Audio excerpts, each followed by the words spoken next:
Hello दोस्तों, welcome to new video in geography. तो आपकी इस वीडियो स्टार्ट करने से पहले मैं आपको कुछ बताना चाहूँगा। आपकी इस क्लास को लेते हुए काफ़ी दिन हो गया था, मेरे एग्ज़ाम्स वगैरह चल रहे थे, इसके कारण लेट हो गया। तो ठीक है, अब वो सब कंप्लीट तो हो गया मैं हमारा। तो आइए आप लोग पर अब थोड़ा सा फोकस किया जाए। तो आप लोग को ये बताना चाहता हूँ कि आपके जो ह्यूमन ज्योग्राफी है और एक दूसरा बुक है एनसीईआरटी की, भारत के लोग और अर्थव्यवस्था। ठीक है, तो हाँ, इतना बताना चाहूँगा कि जैसे आप लोग को एक एक बुक हमेशा जो दोनों बुक हैं, तो दोनों बुक में हर चैप्टर जो है कुछ कुछ चैप्टर दोनों से मेल खाती है। ठीक है, जैसे मान लीजिए एक जनसंख्या वाली चैप्टर है, तो जनसंख्या हम ह्यूमन ज्योग्राफी में जनसंख्या क्या होती है क्या नहीं होती है उसके बारे में पढ़ते हैं। ठीक है, उससे रिलेटेड पढ़ते हैं। और भारत के लोग और अर्थव्यवस्था है जिसमें जो जनसंख्या वाली चैप्टर है, तो उसमें हम ऐसा एग्जाम्पल आपको बता रहे हैं। तो उसमें बताई गई कि कौन से क्षेत्र में कितने जनसंख्या वाले रह रहे हैं। ठीक है, तो उसमें एक डाटा के तौर पर उस चैप्टर को दिया गया है। तो उसमें 2-3 चैप्टर 4-5 चैप्टर ऐसे हैं जो सिमिलर हैं दोनों बुक से। तो हम सोच रहे हैं कि एक ही क्लास का जो ह्यूमन ज्योग्राफी में जनसंख्या जो हम पढ़ाएंगे, उसी में आपका जो सेकेंड बुक का जो जनसंख्या वाला चैप्टर है हम इसमें कंप्लीट कर देंगे। ठीक है, और बाकी का जो चैप्टर बचेगा दूसरा वाला बुक का, जो बाकी का चैप्टर 4-5-6 चैप्टर जो भी बचेगा, हम आपको ह्यूमन ज्योग्राफी ख़त्म होने के बाद वो हम 5 चैप्टर अलग से कंप्लीट करवा देंगे। ठीक है, तो आइए कौन सा चैप्टर मिलती है कौन सा चैप्टर नहीं मिल रही, हम उसको पहले देखते हैं। ठीक, आइए, ये है आपकी दूसरी वाली बुक है, भारत के लोग और अर्थव्यवस्था। ठीक है, क्लास 12th की है, एनसीईआरटी की पुस्तक है। और यह है आपकी मानव भूगोल है। इसकी क्या चैप्टर है, इसके क्या चैप्टर है, उसको हम थोड़ा सा देखते हैं क्या दोनों का सिमिलर है। ठीक है, ये मानव जो ह्यूमन ज्योग्राफी है और ये भारत लोग अर्थव्यवस्था वाला ज्योग्राफी है। ओके, है तो दोनों ही ह्यूमन ज्योग्राफी, जो ह्यूमन ज्योग्राफी है दोनों, लेकिन आपको एक बताने के लिए बुक 1 बुक 2 के लिए इसको हम ह्यूमन ज्योग्राफी बोल रहे हैं और इसको भारत के लोग अर्थव्यवस्था बोल रहे हैं। ओके, मानव भूगोल आपको पढ़ा दिया गया, विशेष क्षेत्र पढ़ा दिया गया। ठीक है, पहले चैप्टर में आप लोग नहीं देखे हैं, कोई स्टूडेंट ऐसे आते हैं जो डायरेक्ट इस वीडियो को देख रहे हैं, तो पहले हमारे 3-4 जो भी पार्ट में उसको डिवाइड करके हम पढ़ाए हैं उसको पहले एक बार देखें, उसके 1 शॉट रिवीजन देखें, और उसके बाद ही इस वीडियो को पर आप लोग आइएगा। और आप लोग चाहते हैं कि आपको MCQs आंसर वगैरह हम करवाएं, तो उसके लिए कमेंट करें, देखें, तब हम आपको करवाएंगे, अन्यथा नहीं करवाएंगे। इसलिए नहीं करवाएंगे क्योंकि हमारी समय जाती है और काफ़ी वक्त लगता है वीडियो वगैरह बनाने में, डाटा लाने में। हम आपको बुक से नहीं पढ़ा रहे हैं, हम आपको बुक का निचोड़ पढ़ा रहे हैं। ठीक है, तो उसे पढ़ाने में काफ़ी समय लगता है, कोई भी चीज़ में ऐसे पढ़ाने में बहुत समय लगता है बाबू। बुक से पढ़ाना होता तो हम बुक निकाल के हम लाइन बाय लाइन आपको समझा देते हैं, वैसे हम नहीं करना चाहते। हम आप चाहते हैं कि आपका कॉन्सेप्ट क्लियर हो और हर एक चीज़ आपको दिमाग में जाए। ठीक है,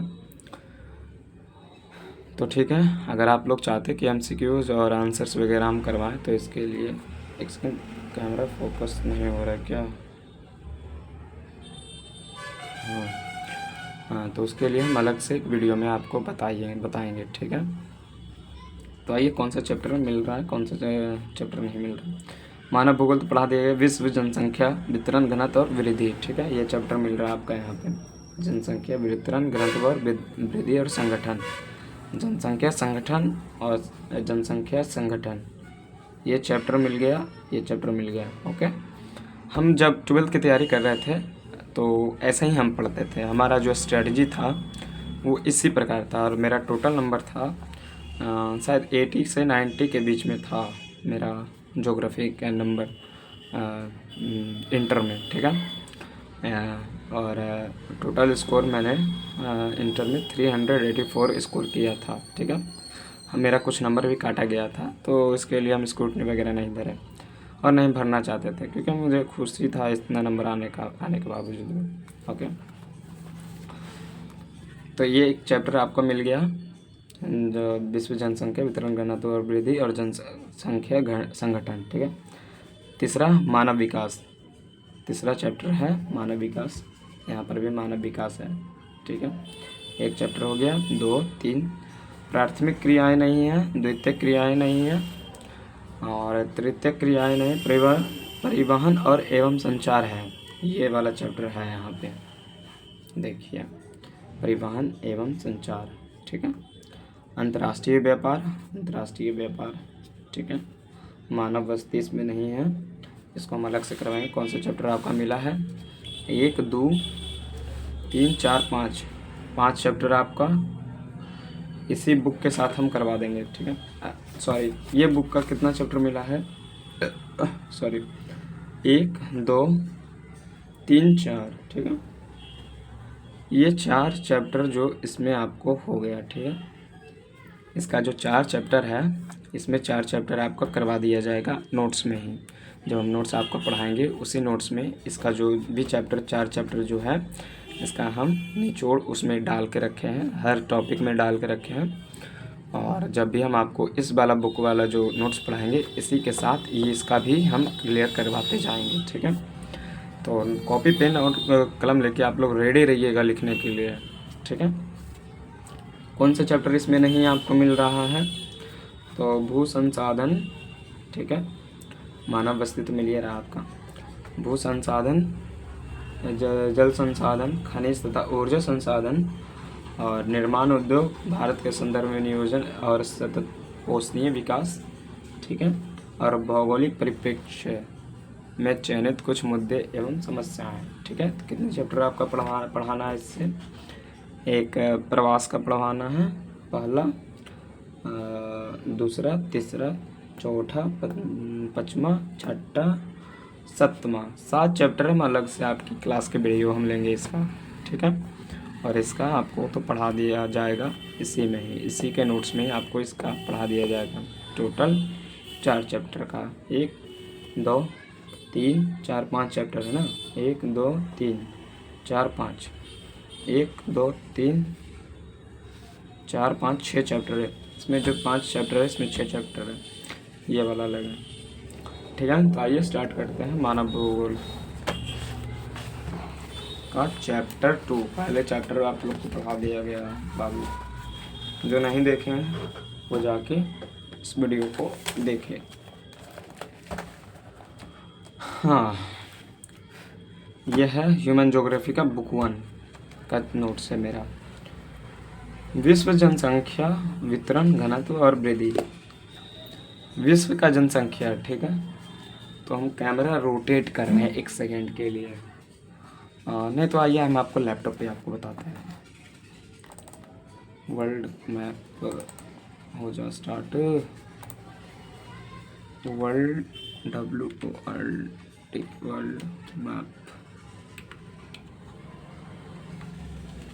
फिजिकल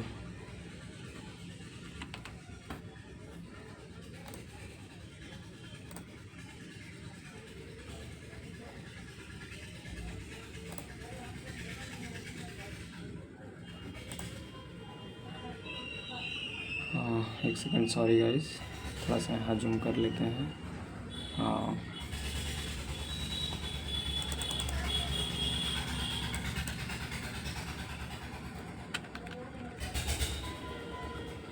ये डाउनलोड होती है क्या? एक सेकेंड, आइए जी।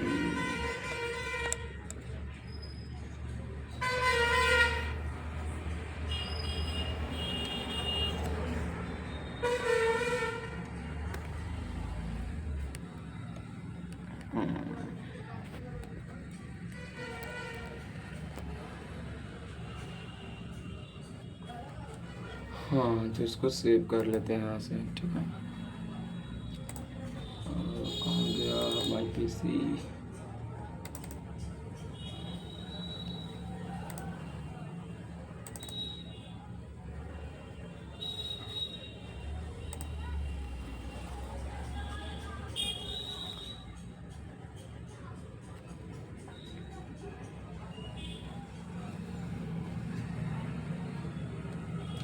ठीक है।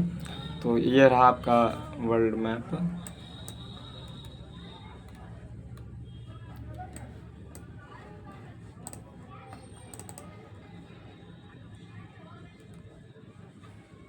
ये ऑटो घूम क्यों नहीं रही है? एक सेकंड। अच्छा, इसको यहाँ से करना पड़ेगा।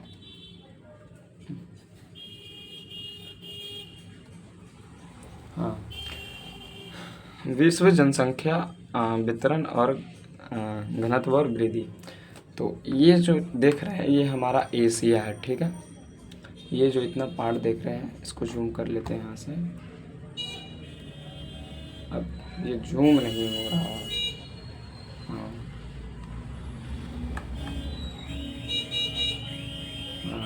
अब हुआ, अब आ गया। हाँ, तो हल्का सा और जूम।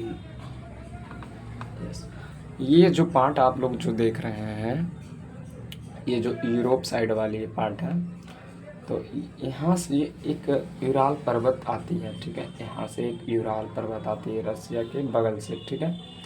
तो रसिया के बगल से होते होते एक यूराल पर्वत आती है। इसका जो एक पार्ट है यहाँ टर्की का एक इस्तांबुल शहर है, यहाँ से होते होते हुए एक पार्ट यहाँ इधर ख़त्म होती है, ठीक है, यूराल पर्वत। तो ख़त्म होने के बाद ये जो एशिया जो है ये एशिया है, ठीक है।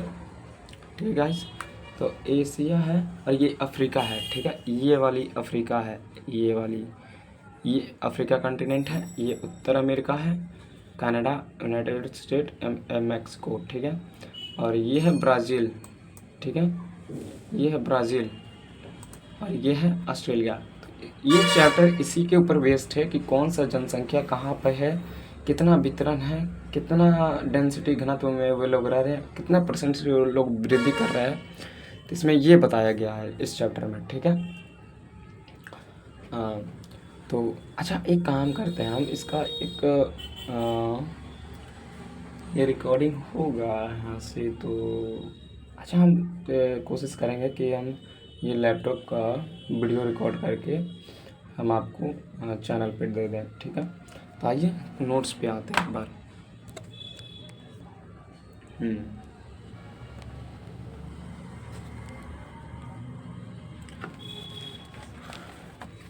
प्रत्येक वर्ग किलोमीटर में रहने वाले लोगों की संख्या को जनसंख्या घनत्व कहा जाता है। पहला पॉइंट क्या है? जनसंख्या घनत्व, जनसंख्या डेंसिटी।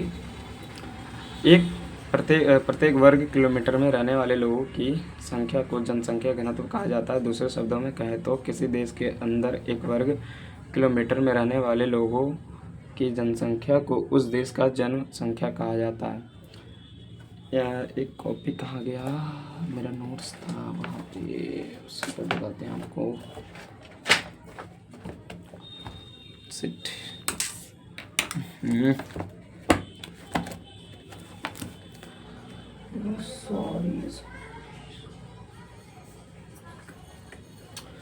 ओके, नहीं मिल रहा तो आप आइए इस ब्लैंक पे पन्ने पे आप बताते हैं।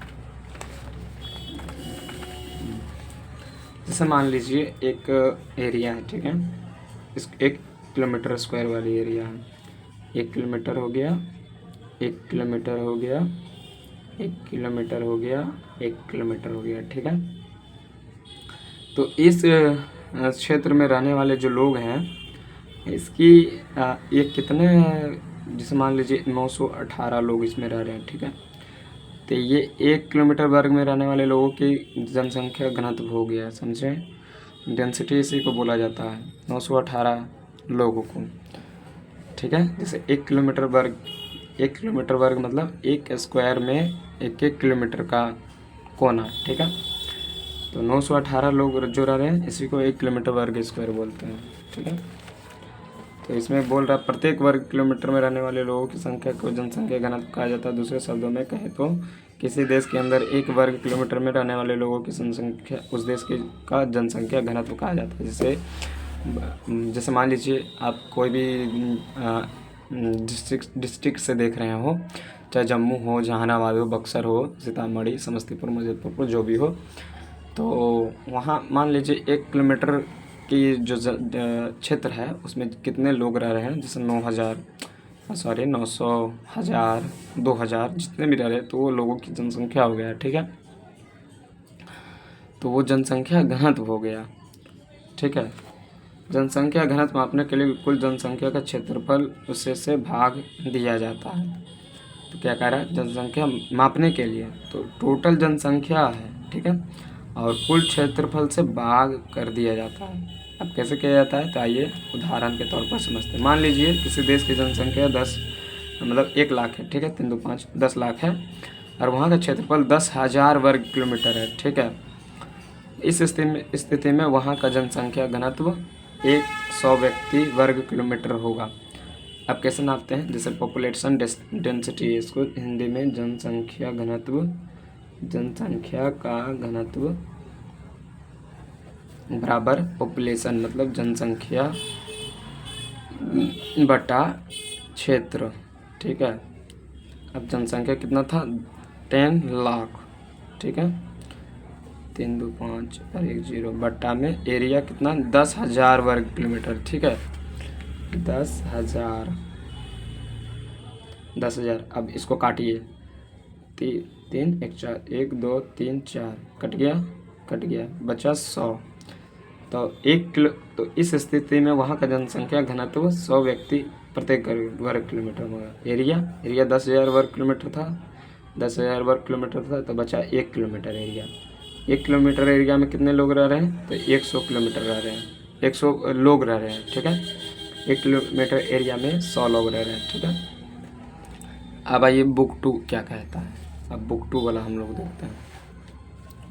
तो आइए, तो देखिए मैं इसे छोटा छोटा नोट्स बना के रखे थे, ठीक है, इसी के ऊपर चिपका दिए थे जब हम प्रिपरेशन कर रहे थे 12th का। जनसंख्या घनत्व, भारत का जनसंख्या घनत्व 2011 में 382 व्यक्ति वर्ग किलोमीटर था, या 1951 में 117 था। ये एक डाटा है, हम आपको बताए थे पहले कि भारत के लोग और जनसंख्या एक डाटा वाली चैप्टर है, और ये इसमें विस्तार से आप लोग पढ़िएगा। ह्यूमन ज्योग्राफी वाली जो बुक है, बुक 1 है, उसमें विस्तार से पढ़िएगा क्या है कैसे होता है वो पढ़िएगा, और बुक 2 में पढ़िएगा कितना है क्या है वो पढ़िएगा।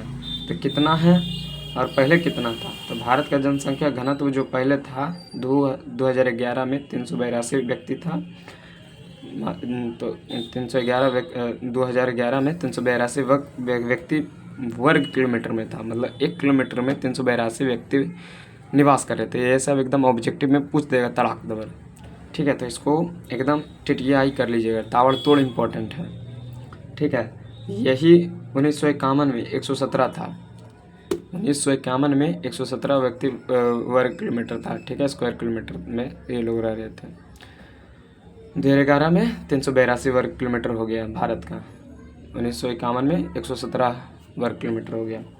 उत्तरी भारत के राज्यों यूपी में 829, वेस्ट बंगाल में 1029, बिहार में 1102 वर्ग किलोमीटर में निवास करती है। डाटा 2011 के अनुसार है, ठीक है। तो उत्तरी भारत के राज्यों में 1 किलोमीटर में कितने लोग रह रहे हैं, तो 829 उत्तर प्रदेश में, वेस्ट बंगाल में 1029 रह रहे हैं, बिहार में 1102 रह रहे हैं, ठीक है। ये डाटा आपको याद रखनी है और ऐसे ही आपको बना के चलना है। प्रायद्वीपीय भारत में राज्यों में, अब देखिए प्रायद्वीपीय भारत में राज्यों में कितना है। केरल में 859 है, तमिलनाडु में 555 है, उच्चतर घनत्व पाया जाता है। तो प्रायद्वीपीय भारत में जो है, प्रायद्वीपीय मतलब क्या आप लोग समझते हैं, प्रायद्वीपीय मतलब तीन ओर से घिरा हुआ वाला राज्य, ठीक है।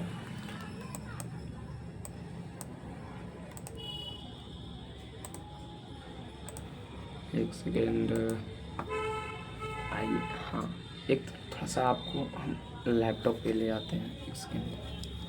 हाँ, तो प्रायद्वीपीय भारत का मतलब होता है, एक सेकेंड यहाँ पे लाइन होगा क्या, एक सेकेंड, हाँ आ गया हाईलाइट करने वाला, आइए लाइन से। तो नहीं हो पा रहा, more action highlight,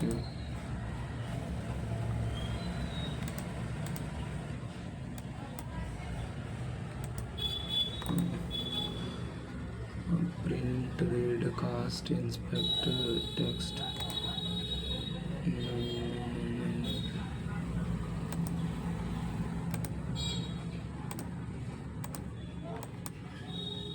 sorry guys, आप लोग को थोड़ा सा देखना पड़ रहा होगा, लेकिन आपको समझाने के लिए हम थोड़ा सा चेक कर रहे हैं। एक सेकंड पॉज करने दीजिए। तो दोस्तों, प्रायद्वीपीय का अर्थ होता है जो तीनों ओर से तीनों ओर से जो पानी जो घेरा रहता है उसे हम प्रायद्वीपीय भारत कहते हैं। तो देखिए, ये जो इंडिया है, तो इंडिया के तीनों ओर से देखिए, ये जो पाली वाली पार्ट है ना, ये तीनों ओर से इंडिया को घेरे हुए है पानी से, वाटर से, ठीक है। तो इसी को हम प्रायद्वीपीय भारत कहते हैं, समझे गाइस। देखिए एकदम आराम से, मेरा कैमरा स्टेबल नहीं हो पा रहा है तो सही से आपको दिखा नहीं पा रहे हैं। सॉरी, स्टैंड मेरा सही नहीं है, एक सेकंड। हाँ, अब होगा ना। तो ये जो है भारत जो है प्रायद्वीपीय भारत, इसी को हम प्रायद्वीपीय भारत, उपमहाद्वीप भारत बोलते हैं, जो तीनों ओर से पानी से घिरा हुआ है। देखिए, ठीक है।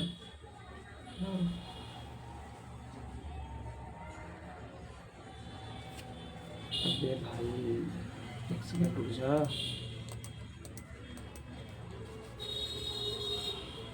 कहाँ गया तू?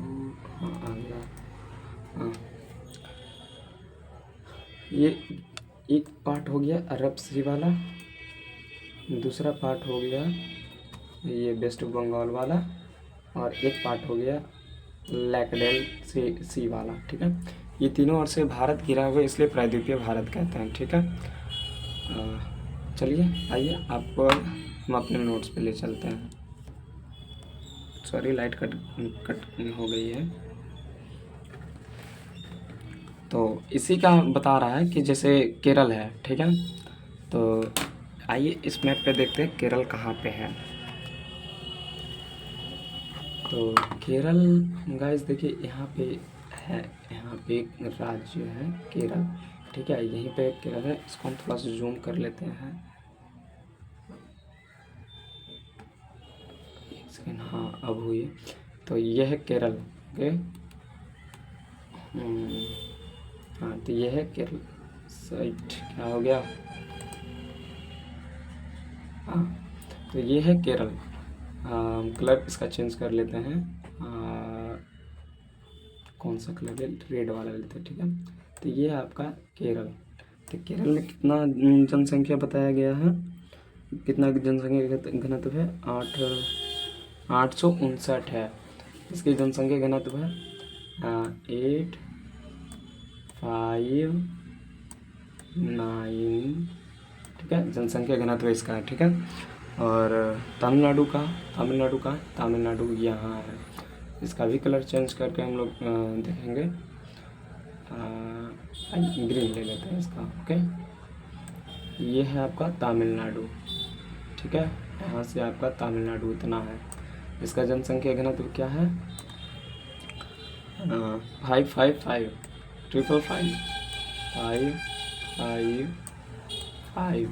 ये हाईएस्ट जनसंख्या घनत्व वाला राज्य है, ठीक है। हाईएस्ट जनसंख्या घनत्व वाला राज्य है, ठीक है। वो आपको दिख नहीं रहा था। ये 859 हो गया केरल का, 555 हो गया तमिलनाडु का, टीएम का। हाँ, ठीक है, टीएम का हो गया। इसको जूम कर लेते हैं यहाँ से। हाँ, अब तीसरा क्या है? उच्चतर जनसंख्या वाला क्षेत्र है, समझे। तो सबसे क्वेश्चन आपसे पूछ देगा सबसे ज़्यादा जनसंख्या घनत्व वाला स्टेट कौन सा है? तो आप केरल बोलिएगा, दूसरा तमिलनाडु बोलिएगा। अब आइए निम्न जनसंख्या वाला क्या है? तो निम्न जनसंख्या वाला कौन सा क्षेत्र है हम आपको बताते हैं। ओह,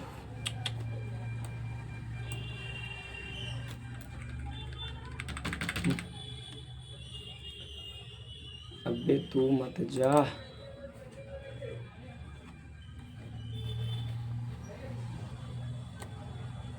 हाँ,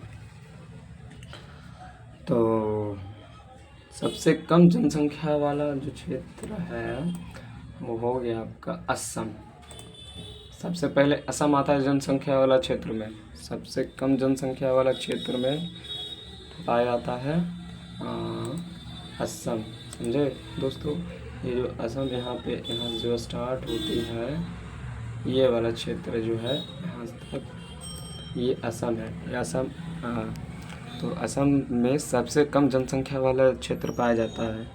समझे, यहाँ कम से कम 71 लोग असम ने अरुणाचल प्रदेश, सॉरी गाइस, अरुणाचल प्रदेश है।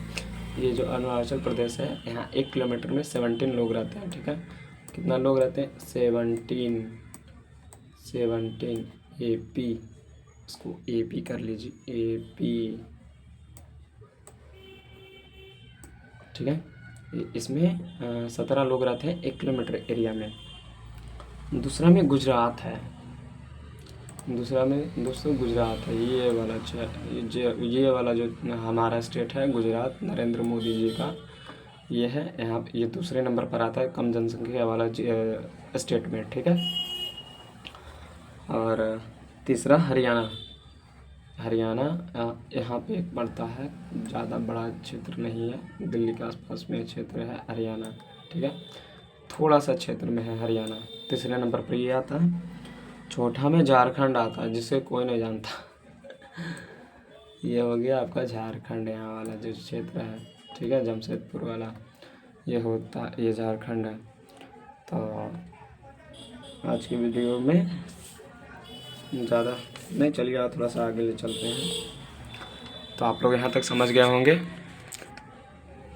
सबसे हाईएस्ट जनसंख्या वाला स्टेट कौन सा है। तो सबसे पहले केरल आप लोग बोलिएगा। केरल में 859 लोग रहते हैं 1 किलोमीटर एरिया में। दूसरा में तमिलनाडु में 555। ये दोनों स्टेट बहुत ज़्यादा जनसंख्या घनत्व है ये दोनों स्टेट में। अब आइए उच्चतर जनसंख्या वाला में सबसे कम जनसंख्या वाला में, उच्चतर जनसंख्या वाला में आता है केरल और तमिलनाडु। केरल में 859, तमिलनाडु में 555। ठीक है, और अरुणाचल प्रदेश सबसे कम जनसंख्या वाला स्टेट में आता है। ठीक है, जो कि यहाँ पे स्थित है। ठीक है, उसके बाद आता है गुजरात, उसके बाद हरियाणा, उसके बाद झारखंड। ठीक है, आइए उसके बाद नोट्स पे हम लोग चलते हैं।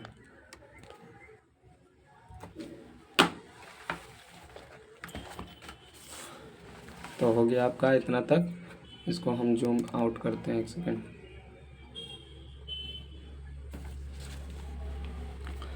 केरल में 859, तमिलनाडु में 555। ये उच्चतर जनसंख्या वाला क्षेत्र है, 2011 के अनुसार है बाबू। उत्तरी भारत में यूपी में 859। ठीक है, वेस्ट बंगाल में 1029 और बिहार में 1100 वर्ग निवास करती है।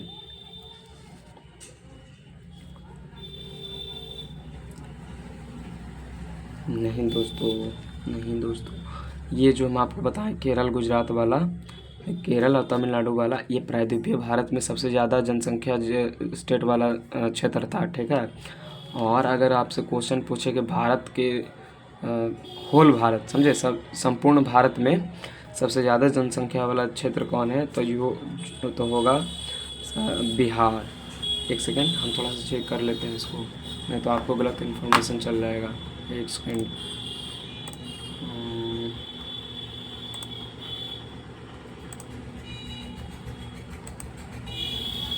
उच्चतर जनसंख्या वाला स्टेट,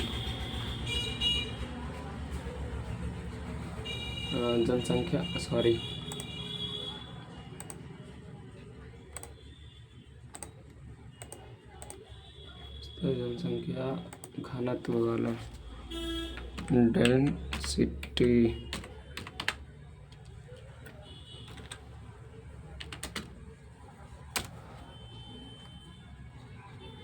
हाँ, हाईएस्ट पॉपुलेशन डेंसिटी वाला जो क्षेत्र है, हाईएस्ट पॉपुलेशन वाला जो डेंसिटी वाला जो क्षेत्र है वो बिहार है। ठीक है गाइस, उसके बाद बंगाल है, उसके बाद बिहार, यूपी है। समझे, सबसे ज़्यादा जनसंख्या डेंसिटी वाला बिहार है। संपूर्ण भारत में क्वेश्चन पूछ देगा कि सबसे ज़्यादा जनसंख्या घनत्व वाला स्टेट कौन है, तो बिहार है। दूसरा में बंगाल है, तीसरा में यूपी है। ठीक है, अब पूछ देगा प्रायद्वीपीय भारत में सबसे ज़्यादा जनसंख्या डेंसिटी वाला क्षेत्र कौन है, तो आपको केरल बताना है सबसे पहले, तमिलनाडु बाद में। आप सबसे कम जनसंख्या घनत्व वाला बताना है तो अरुणाचल प्रदेश, गुजरात, हरियाणा, झारखंड। ठीक है, क्लियर हो गया आपको। यहाँ से आपको निकालना कैसे है जनसंख्या घनत्व, तो सबसे पहले ऊपर टोटल जनसंख्या कर देना और नीचे कितना वर्ग किलोमीटर से आपको निकालना है। मतलब मान लीजिए हमको समस्तीपुर ज़िला के 2000 वर्ग किलोमीटर क्षेत्र का जनसंख्या घनत्व निकालना है। तो 2000 किलोमीटर जो वर्ग है उसको हम नीचे रखेंगे और ऊपर में 2000 किलो वर्ग में कितने जनसंख्या है, कितने लोग हैं, उसको ऊपर रखेंगे। उसको डिवाइड करके जो भी आएगा, जितने भी आएगा, वो आपका डेंसिटी हो जाएगा। ओके, अब आइए पॉपुलेशन क्या, किसी भी राज्य, प्रदेश, देश या किसी विशेष स्थान में निवास करने वाले कुल जन लोग की संख्या को जनसंख्या कहते हैं। जनसंख्या किसी भी देश का वास्तविक धन संसाधन होती है। ठीक है, जिसके घर में ज़्यादा लोग रहते हैं उतना कमाने की क्षमता ज़्यादा ही रहता है। ठीक है, शिक्षा, प्रशिक्षण और अनुभव होकर मानव को अर्थात जनसंख्या को मानव संसाधन के रूप में बदला जाता है। आप लोग इकोनॉमिक्स में पढ़ते होंगे कि ह्यूमन लोग ही संसाधन है। ठीक है, पीपल ही एक रिसोर्सेस है।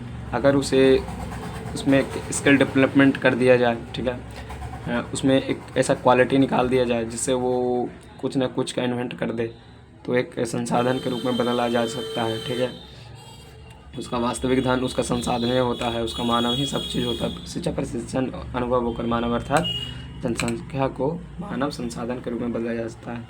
देखिए, किसी भी देश में ज़्यादा जनसंख्या होना उसका एक नेगेटिव पॉइंट नहीं है दोस्तों। अगर उसको गलत राह पर ले जाना एक गलत पॉइंट होती है। हमारे देश में सबसे ज़्यादा जनसंख्या है लेकिन उतने लोग स्किल नहीं है। इसके कारण है गवर्नमेंट खास करके उसे डिग्री दे देते हैं और वो डिग्री कहीं काम नहीं आती है। ठीक है, तो वास्तविक तौर पर डिग्री ही कुछ नहीं है। अगर हम उसको एक सटीक रूप से उस जनसंख्या का इस्तेमाल करें तो हमें काफ़ी उससे लाभ प्राप्त हो सकती है।